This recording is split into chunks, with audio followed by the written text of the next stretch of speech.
قبل ما نخبط في اي حد وقبل اي حاجة عايزين نقول طبعا الحمد لله كده على الفوز.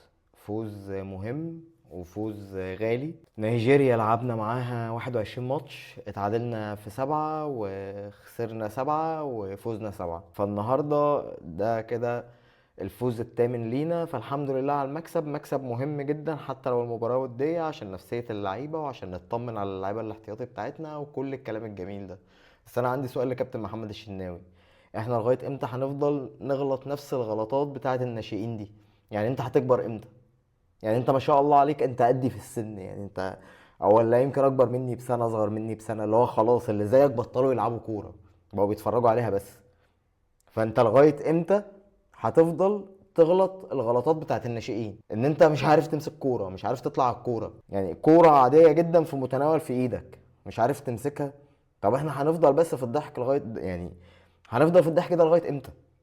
يعني احنا هنفضل في الضحك ده لغايه امتى؟ انا اتمنى ان حد يا جماعه، والله حد يوصل له الرساله دي، حد يوصل للناس بتاعه الكوره في مصر او الناس المسؤوله عن الكوره في مصر: يا جماعه انتوا شايفين ايه في محمد الشناوي احنا مش شايفينه؟ طيب والله اللعيب لما بيبقى مستواه كويس ما حد في الدنيا يقدر ان هو يقول عليه انه وحش. يعني لما بيبقى حد كويس احنا ما نقدرش نقول عليه ان هو وحش. هقول عليه ان هو وحش ليه؟ طيب لكن لما يبقى مستواه زي الزفت، بيغلط غلطات مريبه، وفي حراس احسن، ليه ما نديهمش فرصتهم؟ يعني شوف ثبات مصطفى شوبير. يا عم بلاش مصطفى شوبير عشان خاطر انا دايما بشكر فيه، فالناس هتقول ان احنا متعاطفين معاه.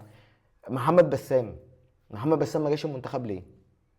يعني انا بالنسبه لي اكيد بسام افضل من صبحي، يعني بسام اكيد افضل من صبحي، ليه بسام ما يبقاش في المنتخب؟ ليه ما يبقاش الحارس الثالث ولا الحارس الثاني؟ ليه الشناوي غلطاته كده سواء مع الاهلي ولا مع المنتخب؟ لعيبه النهارده كتير ظهرت بمستوى كويس، يعني مستوى الى حد ما يطمنك. يعني ما هو برضو ما يضيعش القلق بتاعك ان احنا نطلع من دور المجموعات، لان المجموعه بتاعتنا تقيله، وما يضيعش التخوف من ان انت يبقى عندك مشاكل او الدنيا ما تبقاش احسن حاجة او ربنا ما يوفقناش في البطولة، لكن يحسسك ان المنتخب الرسمي احسن من منتخب المحليين شوية، او ان كابتن حسام حسن عنده حاجة يقولها، او اللعيبة دي عندها دوافع، او يمكن بيفكروا ان هم عايزين يحافظوا على بقى ام التيشيرت. يعني نحافظ بقى على ام التيشيرت بتاع منتخب مصر ده ونحترمه شوية، ونفهم ان احنا بنمثل 120 مليون.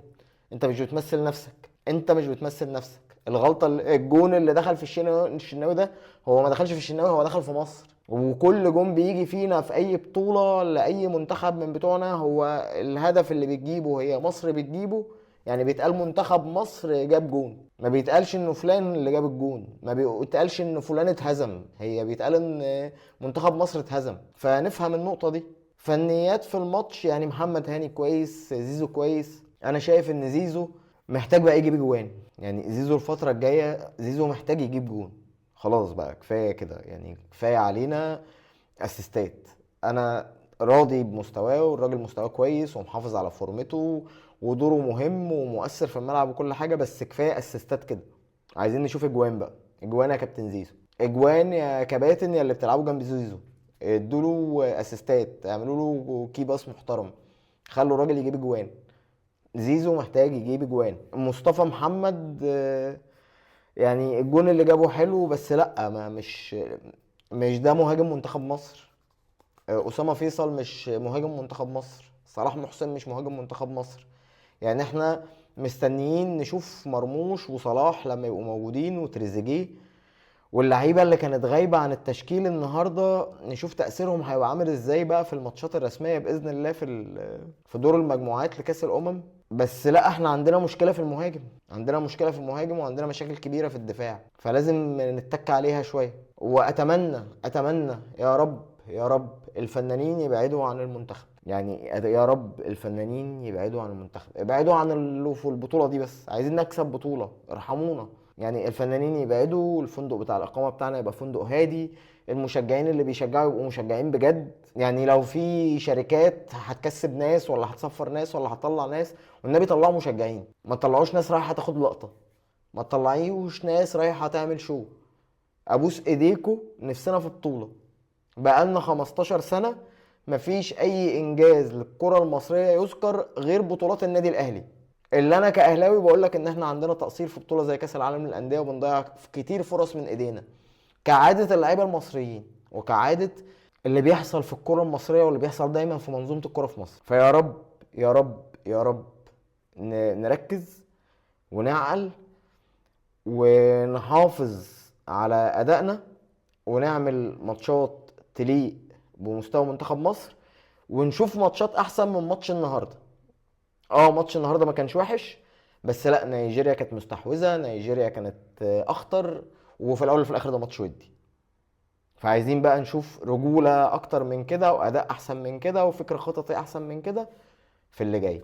ويا رب كل التوفيق لمنتخب مصر، كل التوفيق يا رب لمنتخب مصر في البطوله دي.